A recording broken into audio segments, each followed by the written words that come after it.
We drew straws, so to speak, as far as report cards for Tennessee's offense looking back at the 2022 season. And Caleb Calhoun drew the offensive straw, which means that the A button on his keyboard may not be working much longer. It's brought to you by City Heating and Air Conditioning, City Heat and Air, cityheatandair.com, and Integrity Matters. That's City Heating and Air Conditioning. So, Caleb, your thoughts on Tennessee's offense? Let me run through those. I'll throw them at you, and you give me the report cards. As that is on offthehooksports.com right now. Also, let's update everybody who is listening live of the news that Tennessee pulls in another commitment. Can you give us a recap on that, please, sir? Yes, BYU transfer quarterback Gabe Judy Lally has transferred to the Vols. He played at Vanderbilt from 2019 to 2021. 2018 to 2021, I think. Started 10 games in 2021. Then he transferred to BYU last year, appeared in every game, had 7 pass breakups. He is 6'2", 185. He is going back to the SEC, transferring to Tennessee with 1 year of eligibility. Joining Keenan Peely, the linebacker who transferred from BYU a month ago to Tennessee. I can't see him not starting for Tennessee off the bat next year. He's a 1 year of eligibility. Josh Heupel desperately needs an upgrade in his secondary. He would not have taken this guy if he wasn't expecting him to start immediately. Agreed. Interesting cat. So that's a big pickup when the portal closes now. Now, again, the portal closes, but colleges can still take players.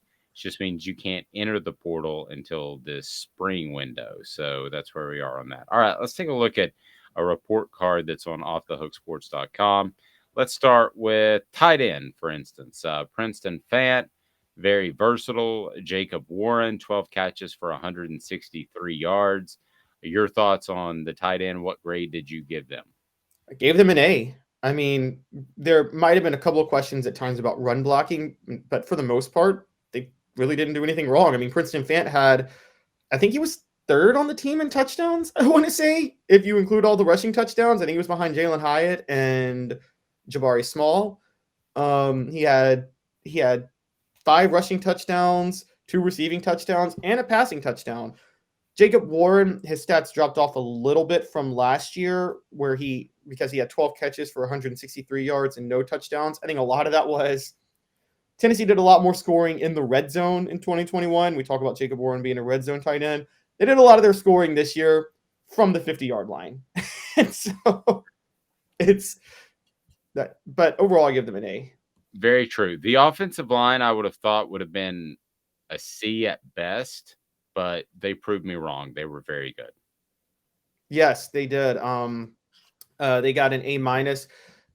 For me, the offensive line to me is proof that PFF grades are so overrated and don't make sense a lot of times, because if Tennessee's interior offensive line was constantly grading in the 50s during games this year for PFF grades, but anybody who watched them knew that they weren't in the 50s. Cooper Mays and Jerome Carvin and Javonte Spraggins did a heck of a job run blocking. Darnell Wright was incredible at right tackle.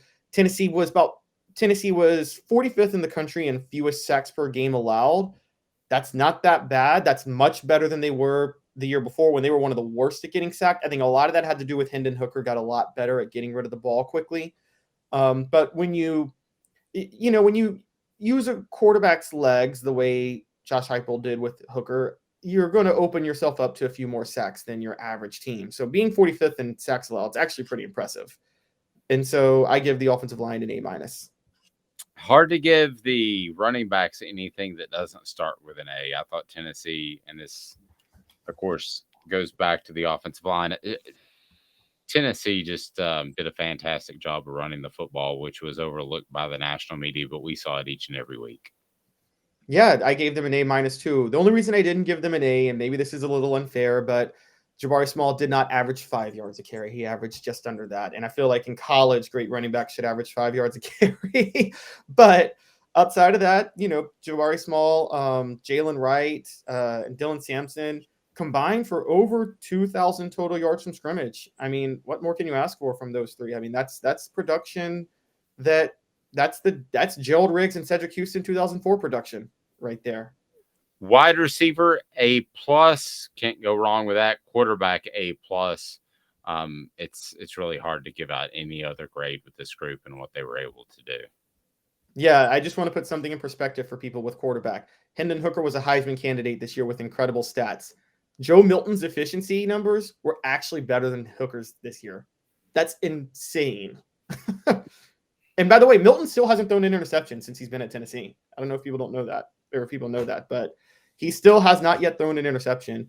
The team as a whole threw 38 touchdowns and 3 picks. One of them was by Gaston Moore in like garbage time, so I don't even count that.